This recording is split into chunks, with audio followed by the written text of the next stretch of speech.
Bien, bonjour à tous et bon début de semaine. Vous êtes avec nous jusqu'à 14 heures, un petit peu plus probablement, puisqu'aujourd'hui il y a un débat à partir de 13 heures. On va parler du Panama, mais avant, on va recevoir tout à l'heure Madame Francis Lancoro. Bonjour. Bonjour. Elle est éducatrice spécialisée, coordonnatrice des éducateurs spécialisés du service d'aide à la parentalité, puisqu'on va parler de la parentalité. C'est un service qui a été mis en place au Conseil général. C'est exactement le service d'aide à la parentalité de prévention, de médiation familiale et d'action éducative. On va savoir un peu comment ça fonctionne, puisque M.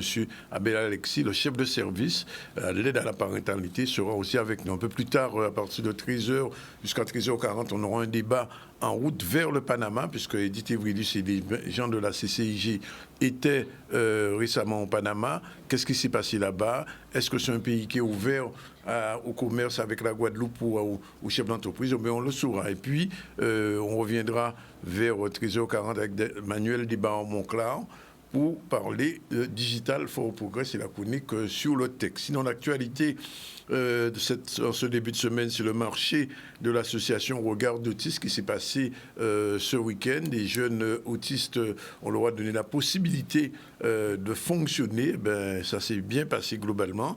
On ira à Petit Canal puisque la mairie a récompensé la championne des Cafetiers Games. Elle est médaillée d'or. Elle s'appelle Tessa Clamy.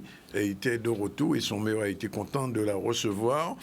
Sur un reportage de Loane Duhamel. Centenaire d'Edmond Célestin Saint-Cily. On en a beaucoup parlé un peu partout ce week-end. Monsieur Saint-Cily a eu 100 ans. C'est le père de nos amis. On en parlera. Et puis on parlera, si on a le temps, de basket. Mais avant, on va tout de suite partir sur le marché de l'association des regards d'autistes qui s'est fait ce week-end. Reportage Loane Duhamel. Et puis après, on ira à Paris avec monsieur Maurice Cissé. À tout de suite. Aujourd'hui, nous faisons la première manifestation de l'association Regard d'Autistes qui se situe sous le marché de Montréal. Et le but de cette manifestation, c'est de rassembler nous, les autistes, pour que nous soyons acteurs de cette manifestation aussi, mais aussi pour qu'il y ait d'autres parents, même de d'autres endroits et autres qui peuvent venir, même avec leurs enfants autistes. Et pourquoi pas forcément par l'avenir, peut-être adhérer à l'association. C'est vrai que, comme le président l'a dit, il compte généraliser l'opération sur tout le territoire. Donc c'est une bonne chose parce que c'est vrai que je pense que c'est bien que la population soit confrontée aux autistes. Comme ça, je pense que ça favorisera leur intégration et ils apprendront à, entre guillemets, les voir, à vivre avec, à les côtoyer et que ça sera plus facile par la suite. Comme on le fait déjà à l'école, enfin, qui favorise l'inclusion, c'est vrai qu'en milieu scolaire, les enfants seront, ils auront l'habitude de côtoyer les personnes en situation de handicap, entre guillemets maintenant les autistes. Donc comme ça, pour eux, ce sera tout à fait banal dans le futur. Donc il faudrait faire la même chose avec les gens qui sont un petit peu, disons, plus âgés. Pour l'instant, ça se passe bien. Je suis assez satisfait. Au début, j'avais un petit acte forcément que peut-être par rapport aux clients, parce qu'il y a certains clients qui n'ont pas de passage, qui n'ont pas certains temps, mais à fur et à mesure qu'ils expliquent et autres, ils prennent plus de temps, ils prennent plus de patience et tout ça passe pour le meilleur en ce moment. Ça se passe bien. On vend des fruits et légumes. On vend des fruits et légumes, là, voilà. On vend des ananas, des patates douces, des pastèques, des cocos et c'est tout. Dans les Antilles en général, que ce soit les adultes ou les enfants en situation de handicap, ils sont un petit peu, je dirais, cachés à la maison. Donc j'avoue que moi, ça me dérange grandement parce que, vous savez, moi, je dis toujours qu'on ne choisit pas de naître. Et je pense que si on avait le choix, on n'aimerait pas être en situation de handicap. Donc c'est vrai que j'appelle quand même la population à être un petit peu plus conciliant, à être un petit peu plus bienveillant. Et quand même, il faudrait que les personnes en situation de handicap se boostent un petit peu et sortent de la maison. Ils sont comme tout le monde, hein. Ils doivent vivre comme tout le monde en société, s'intégrer comme tout le monde. Je sais que c'est pas évident, mais c'est comme ça qu'on va y arriver.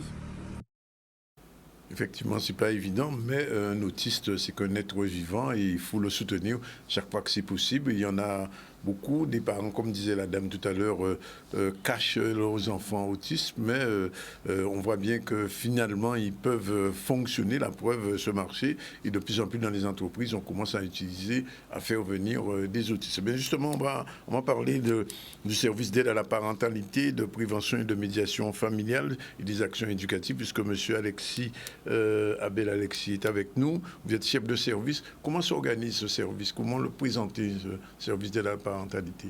Oui, bonjour. Alors, le service d'aide à la parentalité est un service de la collectivité départementale. Nous appartenons à la direction de l'enfance, de la famille et de la jeunesse. C'est tout un programme dans le sens de la responsabilité qui est donnée à chaque collectivité départementale, justement. Et notre service est un service de prévention qui tente d'aller très en avant des situations que vivent les familles, les jeunes, les enfants particulièrement, de façon à ce que ces propres situations que nous allons découvrir, qui vont se révéler à nous, ne puissent pas autant que possible se dégrader, ou en tout cas que nous puissions trouver les solutions avec les familles. J'insiste beaucoup là-dessus, avec vraiment les personnes qui sont concernées et non pas sans elles, de façon à ce qu'il n'y ait pas de détérioration de ces situations-là. Donc, le service d'aide à la parentalité est composé d'éducateurs spécialisés en général et de psychologues plus particulièrement, puisque nous travaillons sur cet aspect éducatif et psychologique de la prévention. Alors justement, on est avec une éducatrice spécialisée, Madame Lancouero. Comment vous fonctionnez avec les parents d'abord, puisque j'imagine qu'on doit d'abord aider les parents et puis se tourner vers les enfants? Oui, bonjour. Alors, effectivement, le corps de métier d'un éducateur spécialisé, c'est d'être aux côtés des parents avec des problématiques diverses et variées. Oui. C'est vrai que l'éducateur rentre en contact, établit un lien. Tout est basé sur la relation qu'on établit avec le parent pour renforcer les compétences de ces parents-là. Parce que quelque part, un enfant qui ne réussit pas, qui va mal, la société a tendance à se tourner vers le parent. Oui. C'est de la faute du parent. Alors que, quelque part, ces parents-là, tout parent est détenteur de compétences. Parce qu'on devient parent avec un héritage à la fois familial et culturel. Il y a des manquements, certes, quelquefois, mais tout parent est à même de prendre en charge son enfant. D'accord?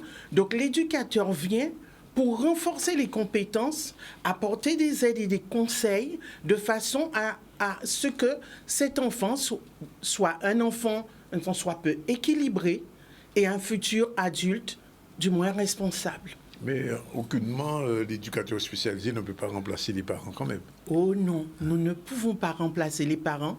Nous sommes là aux côtés des parents pour leur permettre de prendre leur place en tant que parents auprès de leur enfant, leur rappeler leurs responsabilités, tout en disant aux parents quand même, on n'est pas parent, on le devient, oui. Souvenez-vous. Et le fait de devenir parent, c'est un art, c'est tout un art, à la fois de jongler avec ce qu'on a comme héritage de la part de ses propres parents.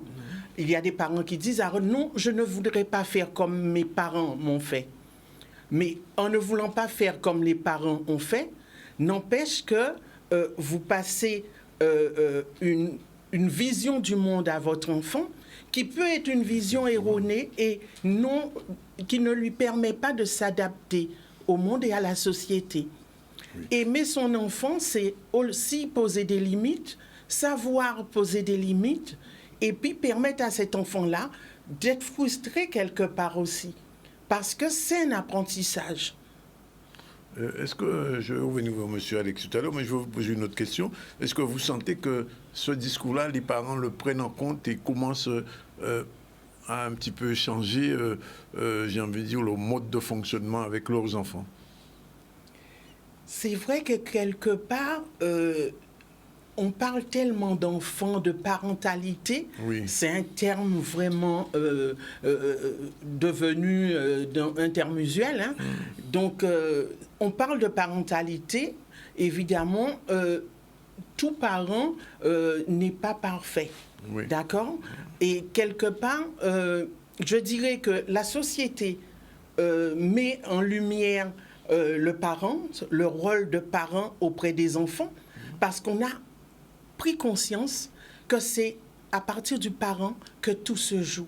Oui. La relation qu'établit un parent avec son enfant à la base, qui est vraiment la base de tout un chacun, de chaque enfant.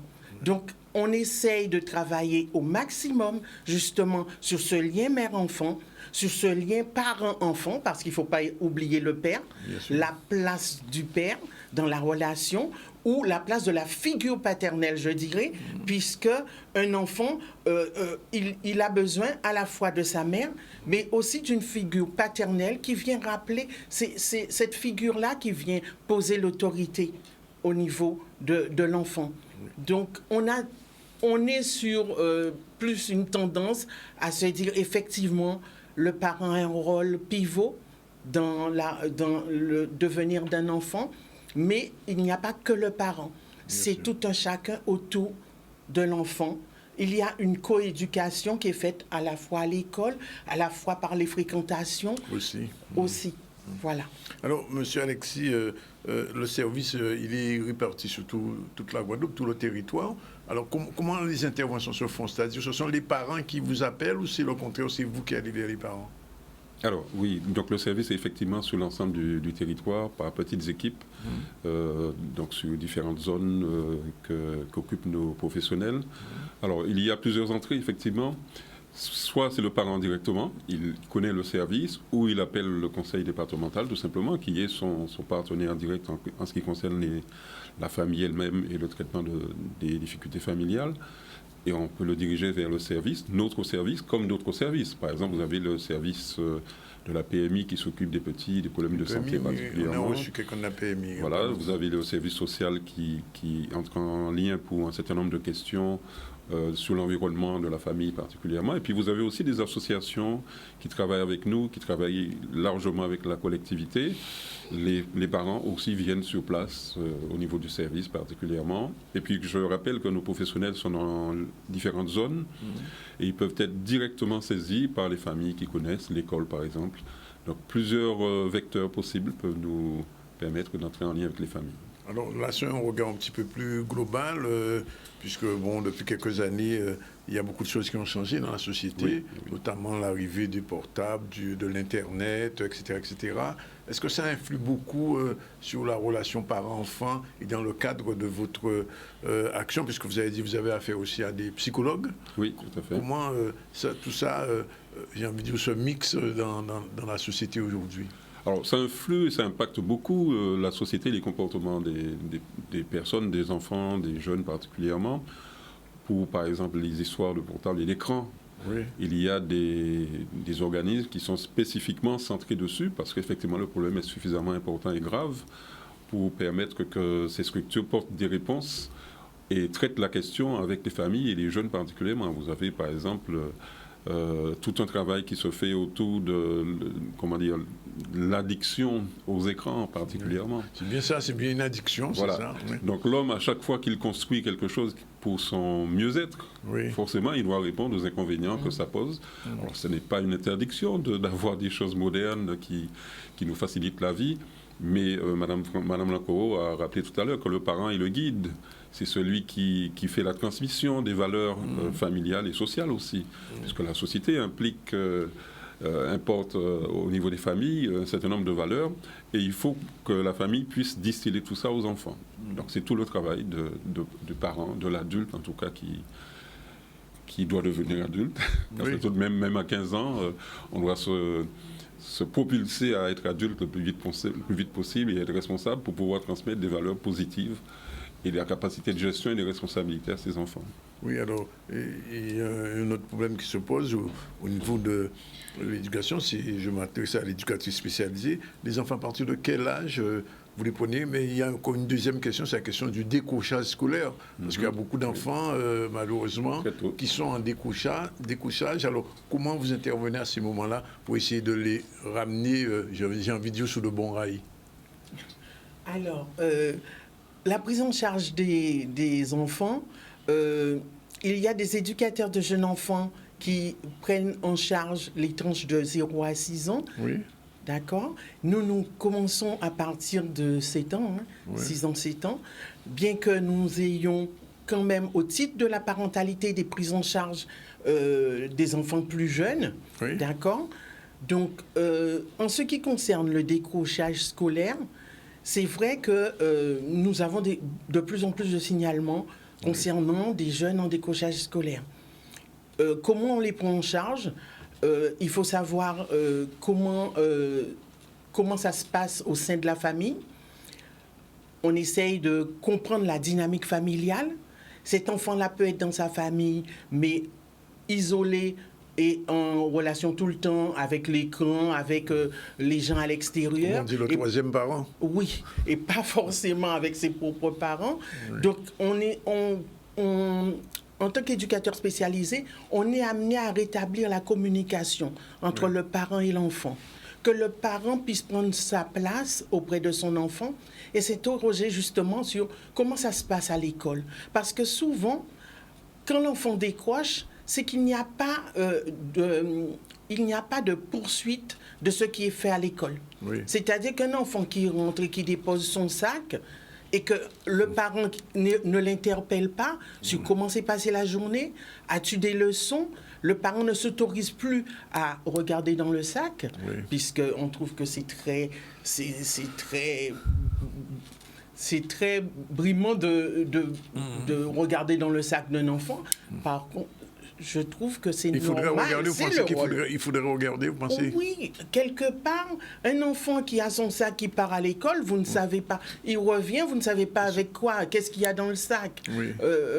Le phénomène de bande entre enfants, il se passe plein de choses. Donc, un parent qui n'est pas véatif, qui ne regarde pas de temps en temps le sac, qui ne s'interroge pas, qui n'interroge pas son enfant sur ce qui se passe à l'école, l'enfant interprète que c'est pas important d'y aller et qu'il se donne d'autres priorités. Donc c'est à vous, en tant que parent, de recentrer un petit peu le rôle de l'école et puis vous, votre façon de percevoir l'école. L'école n'est pas une garderie. L'école, on y va pour des objectifs précis. Donc, quelque part, si le parent véhicule ses objectifs au niveau des enfants, ça peut améliorer justement le regard que l'enfant a sur l'école et sur ce qui s'y passe. Alors, il y a un autre phénomène qui n'est pas particulier à la Guadeloupe, mais qu'on trouve quand même, c'est ce qu'on peut appeler les femmes-enfants. C'est-à-dire les jeunes femmes qui sont encore dans l'enfance ou qui sont à peine sorties de l'adolescence, qui ont eu des enfants. Comment vous abordez cette problématique? C'est vrai que la problématique des jeunes mères, je ne dirais pas que toutes elles ont des problèmes. Oui. Par contre, celles qui ont des problèmes, ce sont des jeunes mamans qui oui. étaient déjà dans des relations assez difficiles par rapport à leurs propres parents. Oui. D'accord? Devenir mère, c'est une responsabilité, c'est s'inscrire dans la société aussi. Le Bien côté sûr. positif pour elles, c'est qu'elles sont inscrites quelque part dans la société, elles vont bénéficier des prestations, les allocations, Oui. d'accord? Elles vont pouvoir être indépendantes et avoir un appartement. Oui. Elles voient les avantages, Oui. d'accord, d'être maman. Par contre, ce qu'elles maîtrisent moins bien, c'est la prise en charge d'un enfant. Oui. Et là, on a affaire à des jeunes mamans qui n'ont pas fini leur adolescence C'est ça. et qui n'ont pas fini leur maturation et psychologique et du point de vue de leur corps physique et psychologique. Donc là-dessus, on est amené à dire oui, tu es encore jeune, mais tu es maman, tu as une responsabilité et tu dois jongler entre ce rôle de maman et le rôle et ton statut de jeune, parce Oui, que tout à la fait. vie n'est pas terminée, mais par contre, il faut assumer ce petit être qui sera un adulte demain. J'ai vu que M. Alexis voulait réagir là-dessus. Alors pas seulement là-dessus, c'est-à-dire que je pensais tout simplement à votre question pour pouvoir dire que nous ne travaillons pas seuls, nous ne pouvons pas travailler seuls par rapport aux situations qui se posent, que ce soit aux jeunes mères, que ce soit aux jeunes qui sont addicts à tel ou tel, que ce soit à la drogue ou aux écrans, etc., nous sommes obligés tous, quel que soit l'organisme que nous représentons, d'être en lien. Oui. Et donc, il y a un certain nombre de dispositifs qui existent, que ce soit au niveau communal, au niveau des agglomérations de communes, et puis, bien sûr, au niveau départemental, avec lesquels nous travaillons forcément. Par exemple, la direction de l'enfance et de la famille et de la jeunesse, par exemple. Alors, ça, c'est notre direction, mais nous travaillons, par exemple, avec l'école de façon...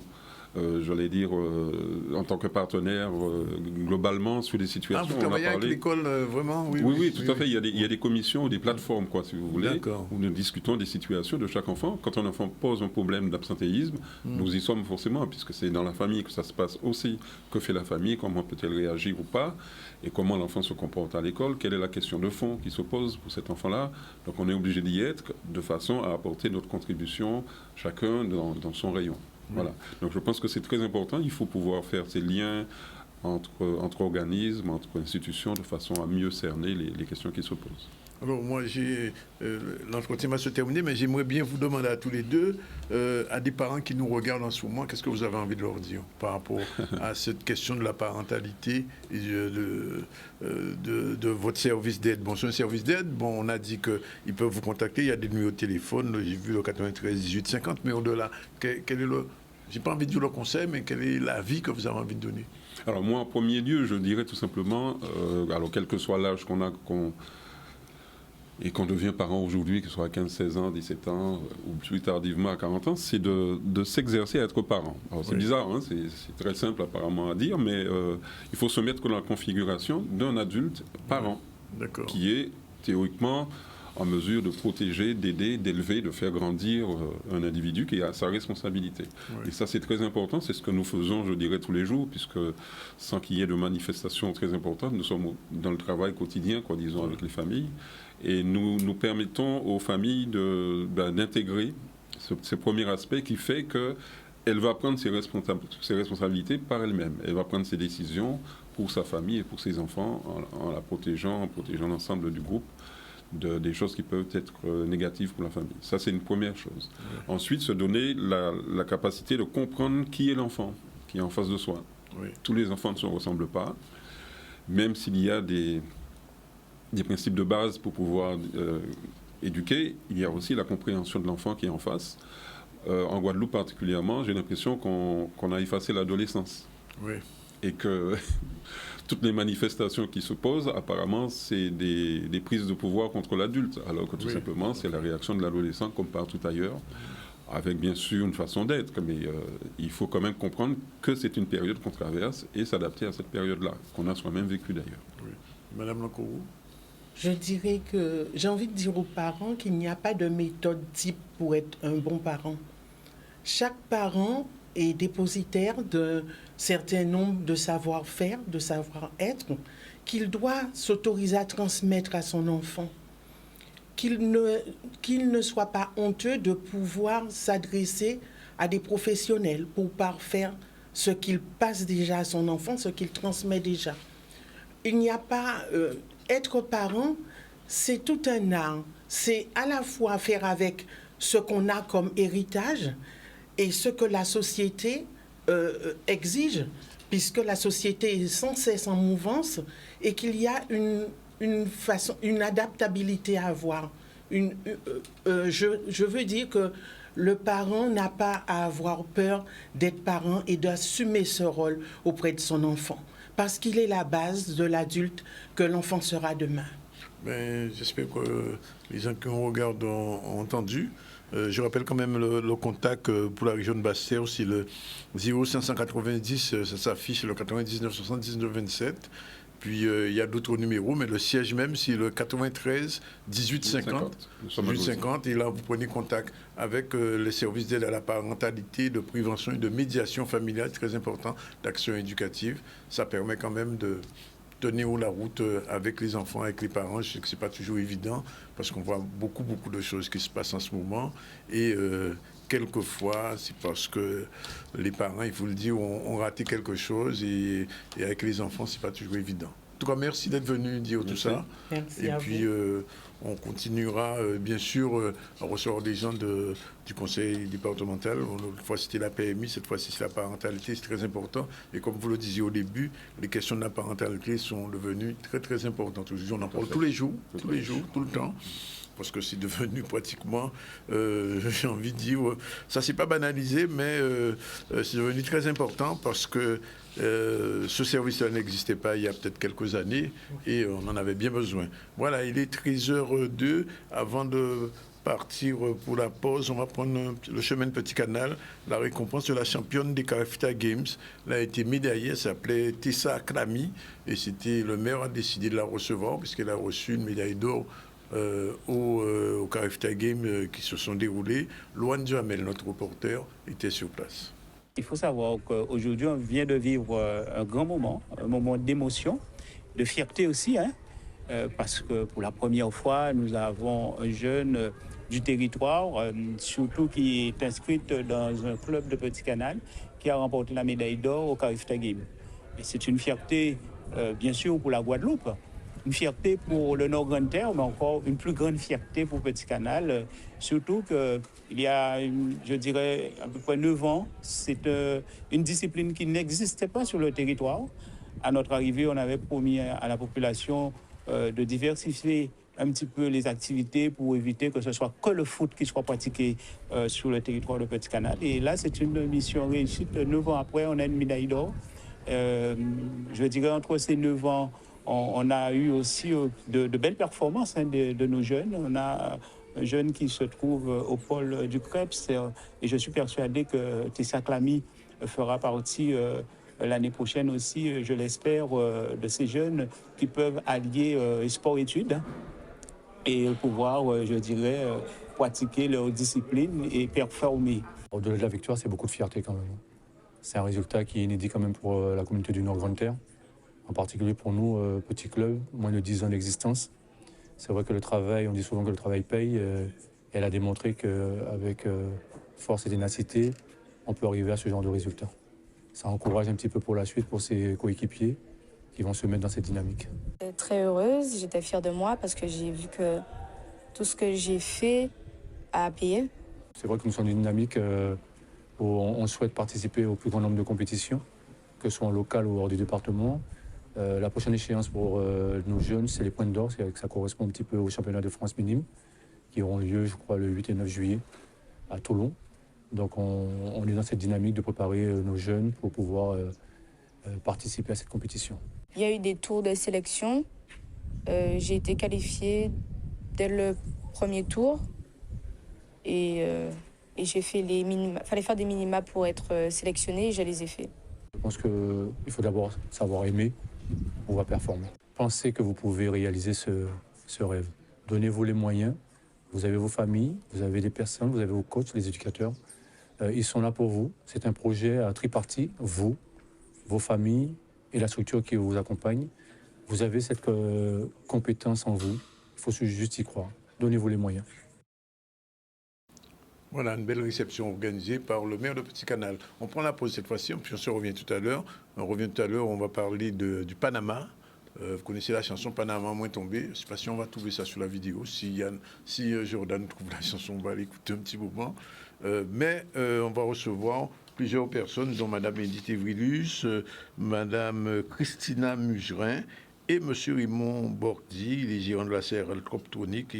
Et lui, Christina Mugerin, est chef de projet au pôle international. Tout de suite. On va avoir un débat tout à l'heure avec Mme Edith Evrilus, bonjour. Bonjour. Avec Mme Christina Mugerin, bonjour. Bonjour. Et avec M. Raymond Bordi. Vous étiez tous au Panama? Oui. Oui. Oui, Bonjour. tout à fait, oui. Votre chapeau n'est pas tombé au Panama. Votre chapeau, non. Panama moins tombé. Panama, on n'est pas tombé. Bon, rapidement, on va faire un petit tour, rendre hommage à un centenaire, M. Saint-Cylie. C'est pas tout le temps qu'on a des centenaires. Donc, un petit hommage qui est rendu depuis ce week-end. Vianney Valverde s'est rendu sur place. On va regarder. Oui, je me sens bien. Depuis ce matin, je me suis bien réveillé. Je me sens bien, je m'attendais à tout cela. C'est un honneur, c'est vraiment un très grand honneur pour moi d'être d'être présent pour les 100 ans de mon grand-père. Je ne dis pas de mon papy parce que c'est prohibé dans la famille. Il ne faut surtout pas dire papy. Il nous a toujours demandé de l'appeler daddy. Donc, mais c'est un grand honneur pour moi parce qu'en fait, disons qu'en fait, c'est une force. C'est une force de se rendre compte qu'on a quelqu'un dans la famille, qu'on a des racines qui ont vécu tant de choses, qui ont fait beaucoup pour la Guadeloupe et qui ont fait presque tous les métiers, j'ai envie de dire. Donc c'est vraiment une force. J'ai toujours donné mon secret à tous d'ailleurs, qui veut aller loin, ménage à mon tuyau, et c'est modération en tout. Avec ça, on va le plus loin possible. Un patrimoine, hein, puisqu'il a défendu, et par son travail, puisqu'il était dans la forêt, défendu les plages, défendu la forêt. Et qu'est-ce qu'il représente pour moi? Un citoyen responsable. C'est un homme d'engagement, c'est un homme qui a beaucoup travaillé, qui a une famille nombreuse et qui assume encore toutes ses responsabilités. Un héros gozérien, un héros guadeloupéen, un héros français. Et c'est vrai qu'Edmond Saint-Cyr mérite tous les honneurs, pas qu'à ses 100 ans, mais pour tout ce qu'il a traversé dans sa vie. Et c'est pourquoi, lors du prochain conseil municipal, je lui ai proposé aux conseils municipaux que nous nommions le centre administratif de Périnette Edmond Saint-Cyr. Je recommence à vivre. Je viens de naître. Mais on peut souhaiter qu'il y ait d'autres centenaires. Très rapidement, la Foire Expo de la Martinique, c'était la semaine dernière. Justement, il y avait des Guadeloupéens à cette Foire Expo. On regarde un peu le reportage de l'émission. Donc, ce que nous proposons, c'est essentiellement des confiseries à base de coco. Car comme le nom l'indique, la société, c'est coco douceur. Donc, on a les sucres à coco hachés, les sucres à coco à tête, la doucelette. On a aussi les rochers au coco. On propose aussi de la confiture de coco.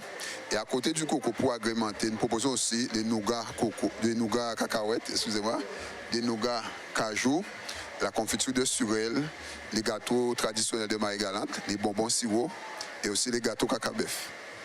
Voilà. Alors donc bien sûr ce sont des produits que vous fabriquez vous-même? Tout à fait, ce sont des produits que nous fabriquons nous-mêmes. Donc nous sommes basés à Bémaro en Guadeloupe où nous faisons tout comme selon les méthodes traditionnelles. Et voilà. Alors c'était important pour vous de venir de Guadeloupe sur la Martinique pour cette foire? Tout à fait, c'est très important pour nous parce que notre ambition, depuis notre création, on existe depuis 15 ans quand même, c'est une douceur à chaque occasion de la vie. Donc, après avoir bien occupé le territoire de la Guadeloupe, nous voulons aussi faire en sorte que ces douceurs soient apportées de nos compatriotes de la Martinique. Donc là, nous commençons un travail où nous essayons de mettre le produit à portée de la Martinique. Donc, nous sommes basés à avenue Jean-Marie Serrault à Dion. Et puis notre but, c'est que les produits soient accessibles à tous les Martiniquais. Voilà, bien, maintenant on va partir au Panama. Le Panama, alors c'est un pays où beaucoup de Guadeloupéens, il y a très longtemps, sont partis. Certains ne sont jamais revenus, mais ceux-là sont revenus, puisqu'Edith et ses invités, Mme Mijoin et M. Bordy, eux sont revenus. Alors, en route vers le Panama, Edith, merci d'être avec nous aujourd'hui. Nous expliquer un petit peu quel était le but de ce voyage au Panama. Alors, le but de ce voyage, c'était de partir avec des entrepreneurs pour leur faire voir le savoir-faire des Panaméens et aussi surtout qu'arrivé aux commandes de la Chambre de commerce, le président Patrick Vial-Collé a toujours voulu que nos entrepreneurs guadeloupéens commercent autrement avec la Caraïbe, avec l'Amérique du Nord. Et c'est pour cette raison qu'à la Chambre de commerce, nous avons à peu près 4 agents qui s'occupent vraiment de cette partie commerce à l'international. Et donc, nous étions partis à une foire, la foire de Panama, où je crois que c'était la 36e année, où il y avait à peu près 600 ou 700 exposants. Et nous sommes partis avec 5 entrepreneurs qui ont découvert, c'est-à-dire nous avons découvert Panama, puisque comme vous l'aviez dit en préambule, des Guadeloupéens ont participé à la construction du canal. Et donc, et là maintenant, nous mettons en place un partenariat avec les commerçants, mais pas n'importe quel partenariat, puisque nous sommes passés par la Chambre de commerce franco-panaméenne, qui est notre soutien là-bas. Et nous avons aussi été invités par l'ambassadeur qui nous a reçus. Donc, les entrepreneurs guadeloupéens, c'est une aubaine pour eux parce que, bon, ils ont vu d'autres produits, ils ont vu d'autres fournisseurs et c'est une manière pour eux de donner une autre offre à la clientèle, de ne pas avoir toujours les mêmes produits dans toutes les entreprises et aussi de sortir du carcan des fournisseurs européens.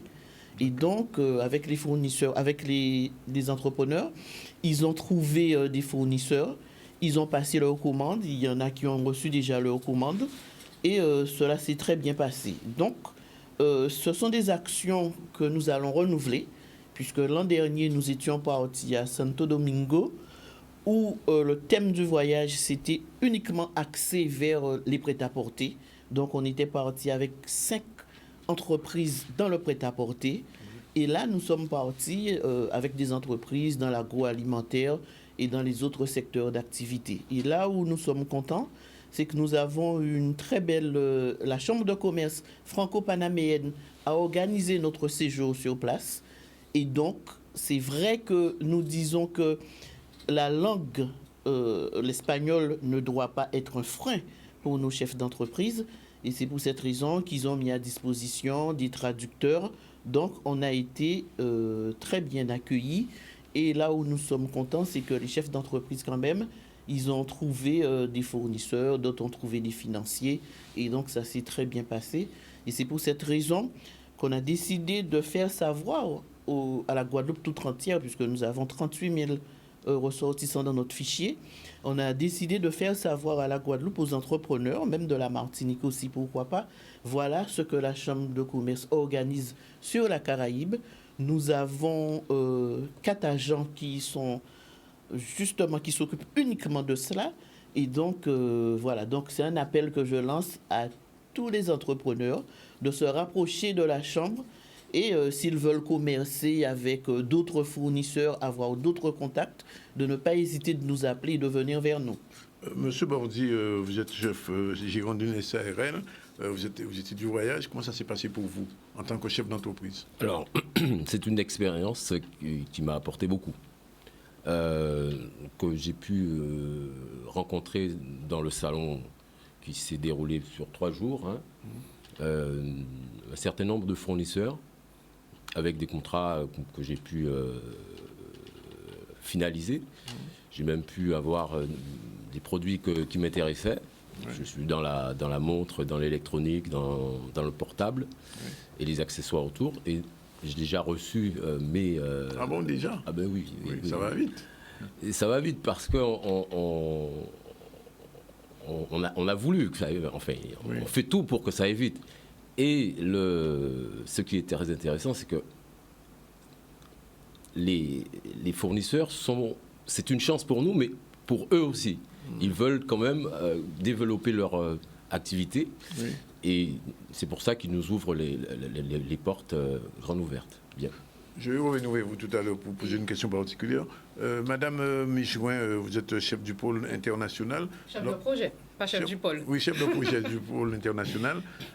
Les chefs d'entreprise qui vous regardent et qui sauront que ça s'est passé pour le Panama, qui n'étaient pas du voyage, qu'est-ce qu'on peut leur dire? On peut leur dire, comme disait Madame Evrilus, de nous solliciter, puisqu'effectivement, on reste la porte d'entrée des chefs d'entreprise, on les accompagne, nous sommes à leur côté. Et effectivement, on a renouvelé l'expérience. Comme l'a dit Madame Evrilus, on était à la République dominicaine l'année dernière. Donc, ce sont des missions qu'on met en place au fur et à mesure et au fil du temps, selon les demandes de nos chefs d'entreprise, puisqu'on est à l'écoute de leurs besoins, de leurs attentes. Nous allons sur le terrain, nous faisons des questionnaires, nous attendons effectivement, comment je peux vous dire ça, avoir récolté justement les informations, leurs besoins et leurs attentes. Donc, comme ça, on peut planifier des missions qui collent et qui répondent à leurs besoins, justement. Donc, n'hésitez pas à solliciter le pôle international pour cela. Alors, je reviens vers M. Bordy avant de redonner la parole à Mme Evrilus. Vous savez qu'il y a un problème en ce moment sur le problème des taxes douanières qui ont explosé réellement. Oui. Alors, est-ce qu'à ce niveau-là, on va trouver un aménagement, entre guillemets? Ça n'a rien à voir avec les taxes que nous avons sur l'Europe. Tout à fait. Puisque la taxe qui est appliquée au Panama, c'est de l'ordre de 7% hors zone franche. Oui. Et quand les entreprises, les fournisseurs qui sont en zone franche au Panama, il n'y a pas de taxe. D'accord. D'accord.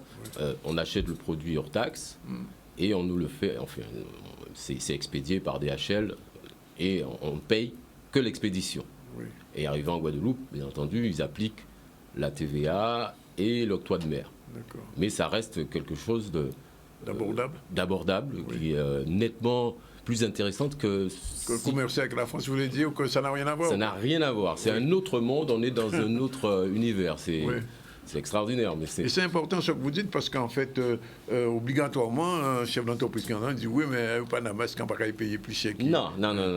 Avec certitude, et j'ai eu la preuve que mes achats, je les ai payés sur place. Oui. J'ai payé le transport. Oui. Et j'ai reçu ma marchandise une semaine après. D'accord. Et quand je fais la comparaison avec l'Hexagone, c'est du simple au double. Oui. Je vais vous donner un exemple. Le DHL, j'ai un colis de 20 kilos. Oui. En DHL, en sortant de Panama, j'ai payé $130. D'accord. Et pour le même colis... ah oui, je sais ce que vous aurez payé, ça aurait été chaud. Hein. Très chaud. Oui. Il dit, alors, ce type de mission... Effectivement, l'année dernière, c'était en République dominicaine. Je ne vais pas demander tout de suite quelle sera la prochaine mission. Mais pour les chefs d'entreprise, c'est important, finalement, le commerce avec notre zone. Mais oui, parce que, bon, on entend toujours dire qu'il faut commercer avec la Caraïbe. Bon, nous, on l'a dit à un moment donné à la Chambre de commerce, mais on est en train de le faire. Et on est en train de faire voir aux entrepreneurs qu'il y a possibilité. Bon, c'est vrai que la langue ne doit pas être une barrière. Non, c'est pas une parce barrière. Parce que c'est vrai que, bon, il y a des traducteurs, ça existe. Ils parlent espagnol, il y a des traducteurs, etc. Mais c'est vrai que pour nous, Chambre de commerce, depuis l'an dernier, c'est une expérience que nous faisons croître au fil des mois, au fil des années, et voir comment, dans quel esprit que nous commerçons avec la Caraïbe, puisque nous sommes proches de la Caraïbe. Et comme vient de dire M. Bourdi, il a payé nettement moins cher les frais de transport pour ces colis qui lui sont déjà livrés dans sa boutique. Donc maintenant, c'est aussi une manière de faire sortir dans les mêmes types de produits. C'est-à-dire, on ira peut-être dans une rue de Pointe-à-Pitre faire 10 boutiques, mais on peut trouver des produits nettement différents, à des coûts différents, des produits nouveaux, des nouveautés. Et puis, ça permet aussi au chef d'entreprise de sortir de sa boutique, d'aller voir ce qui se passe. De sa zone de confort. De sa zone de confort, d'aller voir ce qui se passe ailleurs.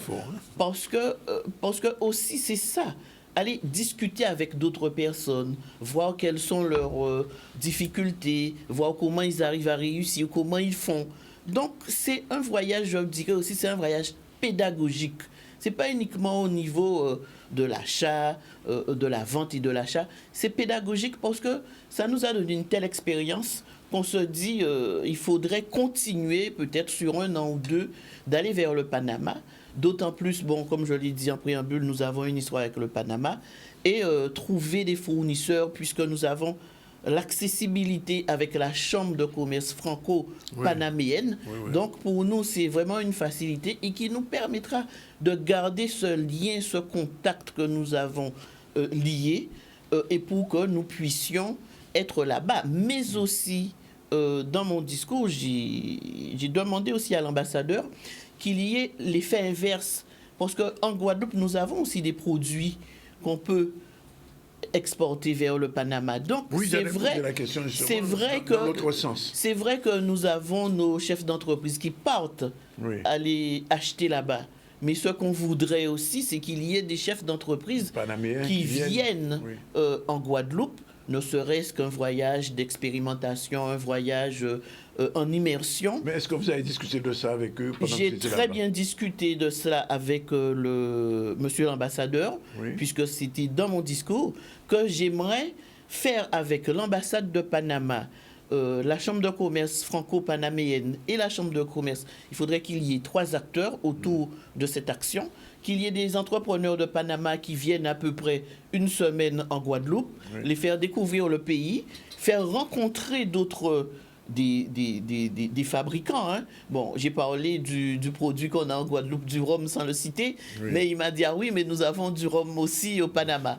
Donc, déjà, le rhum, bon, quoique nous avons vu du rhum de Martinique dans les hôtels. Ah bon? Donc, ah bon? Oui. On a vu du rhum de Martinique dans les hôtels. Donc, maintenant, nous sommes en train de mettre en place un vrai partenariat. C'est pas, c'est-à-dire que nous sommes allés au Panama, on fait un coup et on n'y va plus. Puisqu'il est intéressé aussi de mettre en relation l'université de Panama et l'université de la Guadeloupe. Et donc, là, nous sommes au niveau de la Chambre, nous sommes en train de mettre les contacts pour que nous puissions faire en sorte, puisque n'oublions pas que la Chambre de commerce travaille avec l'université. Et n'oublions pas qu'à l'université, il y a le commerce international. Donc, ça intéresse à plus de l'université de travailler avec nous et pour que nous puissions faciliter les choses. Comme je vous ai dit, nous avons déjà notre approche avec la CCI franco-panaméenne et avec l'ambassadeur. Et donc, je lui ai bien précisé aussi, c'est vrai que c'est bien de mettre en place une forme de commercialisation, mais ce serait bien aussi de penser au mode de transport. Oui, parce que bon, pour aller là, au mode de transport pour la marchandise, mais aussi pour les touristes, parce qu'il faut développer vraiment, pour qu'il y ait un vrai pont entre Panama et la Guadeloupe. Et donc, il m'a dit tout à fait d'accord, et je crois qu'il y a une discussion qui est déjà entamée en ce moment avec la compagnie de Panama, la Copa, pour ne pas citer la compagnie. C'est une discussion. Bon, moi, je ne pourrais pas vous dire grand-chose sur cette discussion-là, mais je lui ai dit qu'il faudrait y penser, parce que c'est pas normal de prendre pratiquement une journée. Il faut passer par Saint-Domingue, c'est ça, ou même par Miami? République dominicaine. République dominicaine. Bon, il faut rester à peu près 3 heures, 4 heures, ensuite reprendre l'avion pour aller à Panama. Bon, on arrive vers 17h, 18h, et c'est le retour qui était un peu plus périlleux, parce que bon, il fallait se lever à 4 heures du matin pour qu'on puisse aller se rendre à l'aéroport pour 6 heures du matin, prendre l'avion à 8 heures. 8 heures moins de quart, bon, on arrive à Santo Domingo vers 10h30, 11h. Et après, bon, il a fallu rester 5 heures à l'aéroport de Saint-Domingue pour prendre l'avion pour venir en Martinique. Ah bon, il faut passer par la Martinique? On a fait escale, c'était... Voilà. On peut appeler ça une donc, escale. On a fait escale en Martinique. Il fallait décharger tout, repasser encore sous la sécurité. Et donc, on a atterri en Guadeloupe. On est parti au Panama. Il était 6 heures du matin. Et on est arrivé chez nous, il était 21h30. 21h30. Le Panama pour la Guadeloupe, au maximum, c'est 4 heures d'avion. 4 heures d'avion. 4 heures d'avion, il a pratiquement une journée. Donc, maintenant, si les instances m'entendent, il faudrait que ça soit la région, le CTIG, parce que, bon, c'est vrai qu'on est en train de créer cet engouement pour que les gens aillent là-bas, mais c'est vrai aussi qu'il faudrait que toutes les instances s'y mettent. Ce n'est pas uniquement l'histoire de la Chambre de commerce. Toutes les instances pour que nous puissions mieux organiser le voyage vers Panama et créer cette offre. C'est-à-dire que là, vous allez entrer dans un autre domaine, c'est celui du ministère des Affaires étrangères. Parce qu'un Panaméen qui vient ici, il faut qu'il ait son passeport bien sûr à jour, mais son billet d'aller-retour tout de suite. Mais c'est comme nous sommes entrés au Panama. Parce que bon, il y a beaucoup de vérifications quand on vous fait passer au scanner, scanner les mains, scanner les pouces, scanner une main une après l'autre. C'est des hubs internationaux. Oui, bien sûr. Et tout ça, donc bon, de toute façon, si on veut un développement, il faut qu'on... Alors, Edith, il y a quand même une question que je pose. Bon, on va au Panama, République dominicaine, etc., etc. Mais pourquoi en Guadeloupe? Je pose ça à la responsable de la Chambre de commerce. C'est peut-être pas à vous que de répondre, mais c'est une question que se pose. Pourquoi en Guadeloupe, il n'y a pas encore une grande exposition qui permet justement de recevoir tous les pays qui sont proches de nous? Parce que vous m'avez dit que vous êtes allé au Panama à une exposition. C'est la foire exposition. Exposition, C'est une foire pour les chefs d'entreprise, c'est pour les entrepreneurs. Va me répondre. Oui, voilà, je vais vous répondre sur cette mission. Donc, dans le cadre de cette mission, il s'agissait de la visite du salon Expo Commerce. Oui. Et bien sûr, les chefs d'entreprise ne sont pas lâchés comme ça dans la nature. Oui. Comme disait Madame Evrilus, on a cadré cette mission avec la Chambre de commerce franco-panaméenne. Tout à fait. Donc, il nous a permis de, sur la semaine, enfin, le salon c'était 3 jours, et qui nous a permis justement de nous inscrire à ce salon qui regroupe 3 secteurs d'activité, donc l'agroalimentation, le textile et la technologie. Donc les chefs d'entreprise qui sont partis en délégation avec nous, donc les 5 chefs d'entreprise, regroupaient surtout les activités de technologie et de textile. Oui. Et sur ce salon, effectivement, donc plus de 800 stands, 800 exposants, 30 pays représentés, et il y avait également le salon Expo Logistique et Expo Tourisme. Oui. Donc, c'était vraiment ça pendant 3 jours, la visite du salon. Alors, ma question, c'est savoir, est-ce qu'un jour, nous... J'ai compris. Pourquoi pas? J'ai compris la question, pourquoi pas? Mais déjà, il faudrait que ça soit une volonté régionale, puisque l'économie, c'est la région. Tout à fait. Chambre de commerce, chambre des métiers, CTIG, parce que vous avez très bien compris que dans ce salon, il y avait plusieurs cœurs de métier. Tout à fait. Donc, maintenant, on peut le faire, mais il faut le penser et il faut le faire, mais ça peut être fait. Oui. Je ne dis pas que c'est dans notre volonté tout de suite, mais ça peut être fait. C'est dans la réflexion. C'est dans la réflexion. C'est dans la parce que réflexion. Ça devient nécessaire quand même. Hein. Oui. Parce qu'il faut quelque chose pour attirer en les retour, gens il faut, en retour, il faut de quelque chose. Alors, autre chose... Sur le Panama même, vous avez vu le pays. Alors, quelle impression vous avez de ce pays? Oui, on a à vu part le que le pays, chapeau tombe au niveau Panama. Oui, on a vu du pays, toujours avec la collaboration de M. Safon, directeur général de la CCI franco-panaméenne. Oui. En fait, la semaine, c'est passé comme suit. Le lundi était réservé une journée visite commerciale. Bien Donc sûr. les chefs d'entreprise ont pu visiter des zones industrielles, des malls, des centres commerciaux, même le canal du Panama, le fameux canal du Panama. Aussi, oui. Voilà. Et le mardi, le mercredi et le jeudi, donc la participation au Salon Expo Commerce. Après, nous avons laissé une journée libre quand même le vendredi pour que les chefs d'entreprise puissent renouer les contacts avec les fournisseurs qu'ils avaient vus sur le salon ou peut-être avoir également des rendez-vous hors salon. Et Monsieur Bordi, vous sentez que là-bas, le commerce est très dynamique par rapport à la Guadeloupe, par exemple? Bon, c'est pas la même dimension, je sais, mais enfin, oui, bon. donc c'est pas la même dimension, mais il y a une volonté. C'est leur vie, quoi. Je veux dire, les Panaméens, ils vivent pour développer leur pays. Oui. Et le commerce, le business, c'est ça. Ils sont ancrés dans ça. Voilà. Développer le pays. Oui. Avec... on est très bien reçus. Oui, il y a très pas bon accueil. très bon accueil. Il y a Bon pas, accueil. on n'est pas dépaysés. Si vous voulez, c'est oui, pas. oui. Moi, je me suis pas senti en insécurité. Les gens très gentils. Il n'y a pas de. Enfin, la barrière de la langue, bon, il y a un petit peu, mais on arrive parfaitement à s'exprimer et à se faire comprendre. Et on est arrivé, on a mis assez vite le pied dans l'étrier et ça s'est très très bien passé. Il n'y a rien à dire. De l'hôtel jusqu'au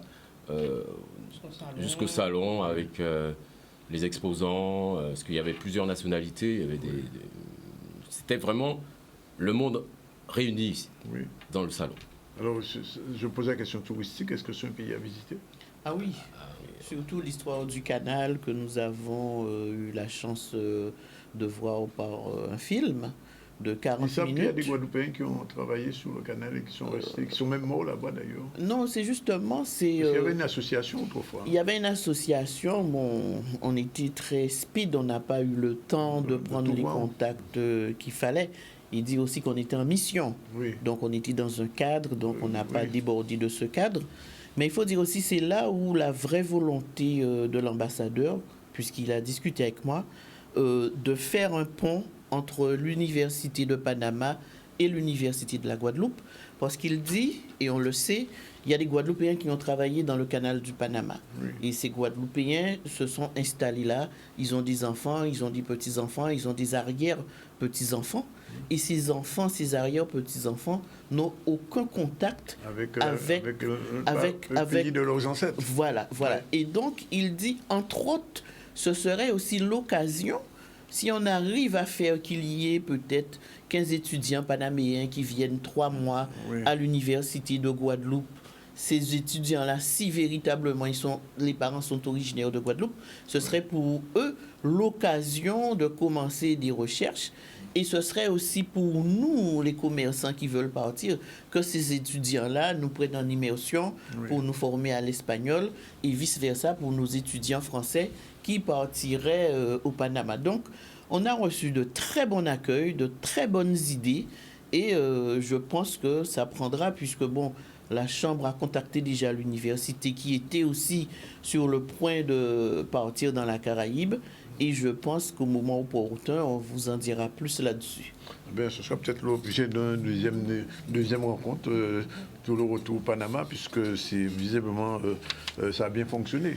Oui, et comme je l'ai dit aussi, c'est un voyage pour acheter, pour voir les nouvelles gammes et tout ça, mais c'est un voyage aussi instructif et constructif, puisque les chefs d'entreprise voient comment ils fonctionnent là-bas, par exemple sur les tranches horaires, les boutiques ferment à 9h du soir, à 8h. Vous savez, ça peut apporter des idées de réflexion à des associations de commerçants pour se dire, bon, il faudrait qu'on peut-être commerce autrement. Oui. Donc maintenant, il ne faut pas avoir peur d'aller autre part et de prendre tout ce qu'il y a de bon pour venir faire pour soi dans son pays. Ben, ce sera aujourd'hui le dernier mot, mais je vous promets de continuer le débat, puisque Nidot Bita a dit, et peut-être que ça va aider nos commerçants à changer leur paradigme aussi, et faciliter... De ne pas rester toujours avec les mêmes fournisseurs. Pour trouver 10 commerçants qui ont les 10 fournisseurs dans les 10 boutiques, on trouve les mêmes produits. C'est ça aussi. Élargir la gamme, faire une autre gamme avec d'autres prix, puisque M. Bordi dit les frais de transport sont nettement moindres. Donc, ça peut ouvrir beaucoup. Ça ouvre une fenêtre. C'est beaucoup d'ouverture pour les chefs d'entreprise que je vais encore appeler de mes voeux à se rapprocher de nous parce qu'on a d'autres voyages à faire et dans la Caraïbe et sur l'Afrique, etc. Donc, n'hésitez pas à vous rapprocher de la Chambre et pour que vous puissiez aussi... avoir une autre manière de voir le commerce et puis ça fait aussi une expérience de plus pour le chef d'entreprise. Madame Mujin, vous aurez du travail. Voilà. Oui, tout à fait, mais avec plaisir. Donc on attend les chefs d'entreprise au pôle international pour les prochaines missions. Je vous remercie. Voilà, 13h35, on prend la deuxième pause et ce sera la dernière séquence tout à l'heure, puisqu'on va parler avec M. Debar Moncler, il est président de l'Edsol Engineering. À tout de suite après la pause. Voilà, c'est la dernière séquence du ZCL News et on va recevoir Manuel Debar Moncler. Bonjour. Bonjour. Il est le patron de Edsol Engineering. Il va nous expliquer tout à l'heure ce que c'est. Tout de suite, générique, c'est parti.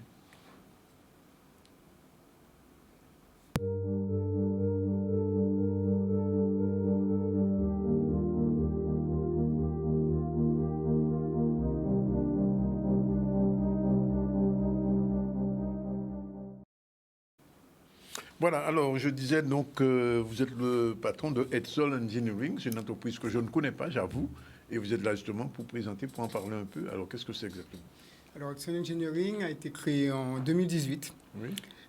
L'idée était de pouvoir développer des projets utilisant de l'énergie renouvelable, notamment l'énergie solaire, donc des solutions 100% autonomes. Oui. Donc c'est ainsi qu'on a développé en 2022 un mobilier urbain intelligent et autonome. Sur quelle base, avec quel produit vous faites ça? Alors, quelle matière? Oui, pardon. Alors, c'est une structure en aluminium. Il faut savoir qu'on avait une volonté de faire intervenir le savoir-faire en Guadeloupe, en local. Oui. Donc, la structure est fabriquée en Guadeloupe. Donc, ça a été un des principaux objectifs en fait, qu'on voulait atteindre au départ. Alors, Edsol, c'est un sigle particulier? Alors, c'est Edsol pour études solaires.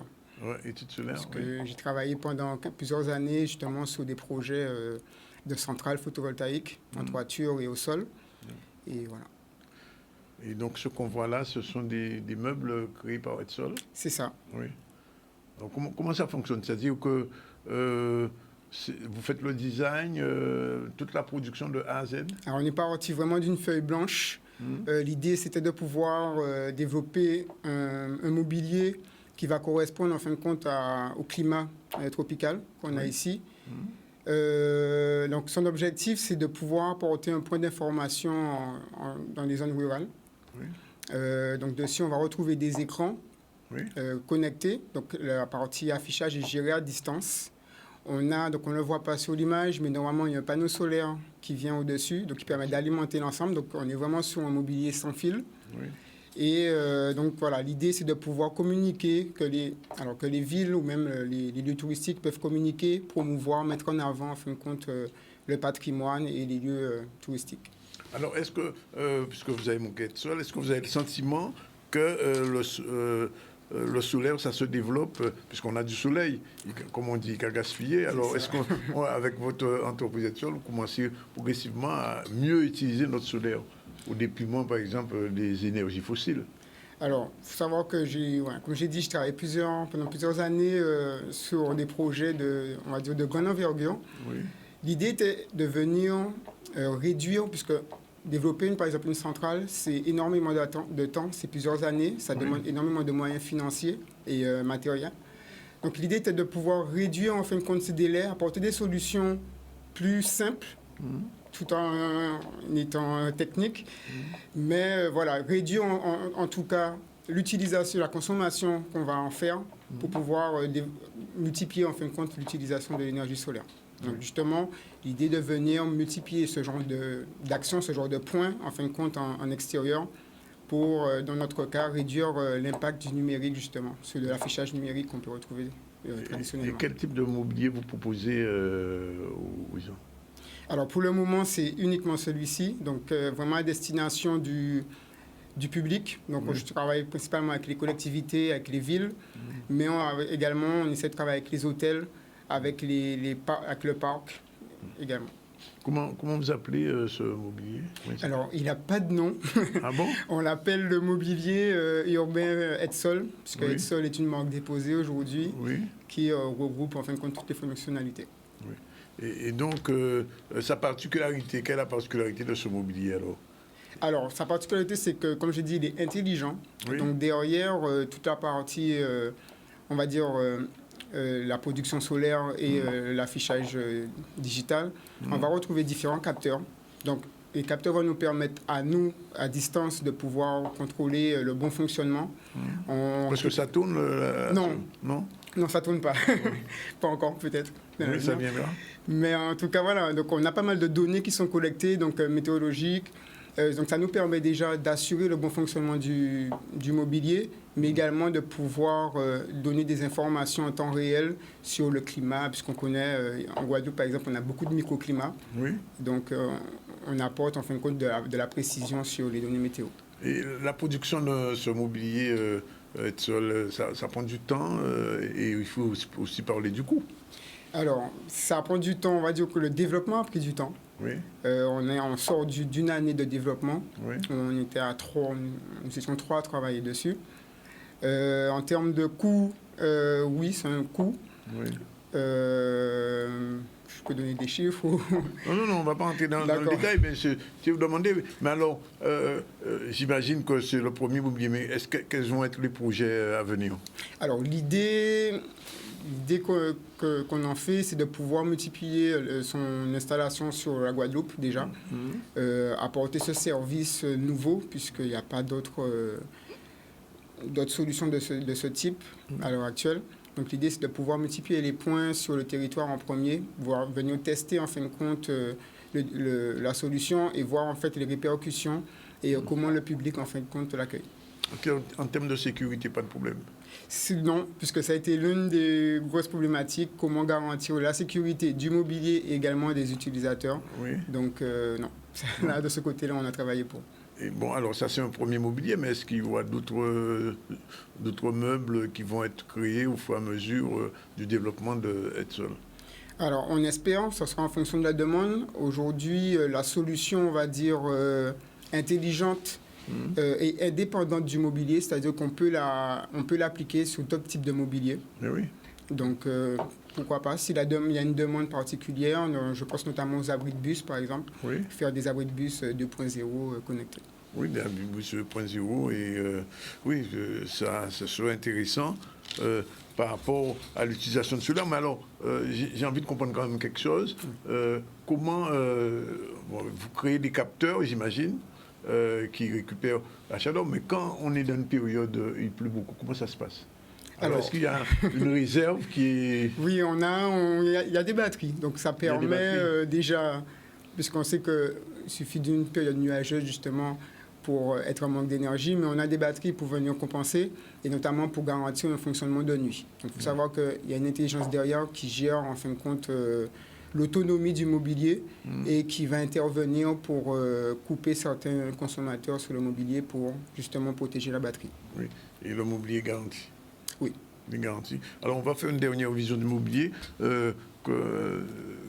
Jordan, remets-nous le mobilier en plein écran. Alors, on voit la structure, on ne va pas jusqu'en haut. Alors, au milieu, qu'est-ce que c'est? Alors, au milieu, on a une table, donc là, on a représenté en bois. Oui. On va retrouver 8 entrées USB pour recharger son téléphone, recharger son on peut recharger son téléphone. Exactement, on peut recharger également. Tout ça avec du solaire. Hein. Oui, toujours. Ouais. Donc voilà, on peut venir recharger. Donc en fait, c'est un point d'accueil, la volonté de créer un point de vie où la personne peut s'informer, peut avoir des informations sur l'endroit où il se trouve. Passer un moment en rechargeant son téléphone, puisqu'on sait que... Il y a la lumière aussi, je vois. Exactement, il y a de la lumière. Alors, ce que vous voyez éclairé, ce sont les écrans. Les écrans, oui. Et effectivement, il y a aussi une lumière pour justement le confort nocturne. Oui. Et j'ai envie de dire, c'est envisageable au niveau personnel ou au niveau entrepreneurial? C'est-à-dire, est-ce que c'est un mobilier pour les gens en individuel ou bien pour... des collectivités ou autres? Non, celui-ci, en tout cas, c'est vraiment pour les collectivités. En fait, c'est vraiment destiné à...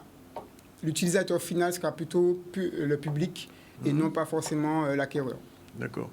Dernière question, comment vous êtes arrivé à créer ce produit?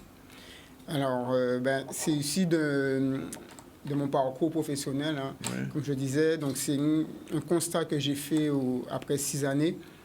C'est qu'on a un potentiel solaire qui est fantastique. Qui est réel. Et voilà. Qui n'est pas utilisé. Qui est sous-utilisé, puisque on aurait de quoi, en tout cas, être autonome en énergie grâce au soleil. Oui. Mais c'est vrai que l'idée a été de réduire, en fin de compte, le coût de l'utilisation, le coût que ça peut représenter d'utiliser l'énergie solaire et de proposer des solutions plus, on va dire, qui vont répondre à un besoin du plus grand nombre. Ça veut dire, par exemple, ce studio-là, aujourd'hui, qu'on voit avec ce genre de lumière, un jour, on peut l'imaginer, toutes les lumières qui sont là en solaire? Bien sûr. Oui. Bien sûr. En tout cas, l'éclairage, oui. Donc, il y a du travail. Oui, il y a du travail. En tout cas, Manuel Desbarres-Moncler, merci d'être venu nous expliquer ça. Et puis, on souhaite que Zoll Engineering continue à se développer et que les Guadeloupéens s'approprient. Donc, ce premier mobilier, voilà, il va être 13h51. On a le temps de faire un petit tour vers le basket. BMBC a boycotté son match face à New Star. Dylan Bégarin s'est rendu sur place. On a voulu montrer un petit peu la situation qui s'est posée pendant le championnat où on avait un match programmé qui a été déprogrammé une première fois, où on a fait des propositions pour pouvoir jouer chez nous à plusieurs reprises. Ça a été refusé par le New Star. À la dernière minute, sachant que le championnat se terminait le 15 de ce mois-ci, on nous a obligés à faire un déplacement à Goubert pour jouer contre le New Star. On a obligé nos jeunes U20 à jouer au Moule, alors qu'ils auraient pu jouer ce soir même aussi contre le New Star en U20 ici. Donc, si vous voulez, ce qu'on a fait là aujourd'hui, c'est juste un moment de protestation pour montrer que nous sommes pas contents de la décision de la Ligue de nous faire jouer à Goubert aujourd'hui. Je pense qu'aujourd'hui, il veut sensibiliser ou il veut alerter la fédération ou la Ligue de basket. Mais aujourd'hui, je ne comprends pas aujourd'hui qu'on puisse monter jusqu'à Goubert pour pouvoir avoir un résultat comme ça. Quand j'entends des fois le fond, problème de terrain, nous on est un peu concernés aussi puisqu'on n'a pas de terrain pour jouer, on est obligé de chercher un terrain, pour le chercher on n'est toujours pas disponible, donc ce qui rend aujourd'hui des matchs difficiles et compliqués à positionner. Donc aujourd'hui il y a des situations qui sont un peu ambiguës, mais j'espère que le BMBC va pouvoir trouver des solutions Mais je ne pense pas que c'était cette solution qu'il fallait choisir aujourd'hui. Je pense qu'il y avait d'autres moyens de trouver et de régler cette problématique. Il y avait deux solutions. C'est soit on gagnait ou soit on perdait. Nous avons perdu ce soir le match. Dans les règles, nous étions sur le terrain, nous avons joué. Donc il n'y a aucune incidence sur le classement, sauf que nous n'aurons pas gagné le match et donc on n'aura pas 2 points, on aura 1 point.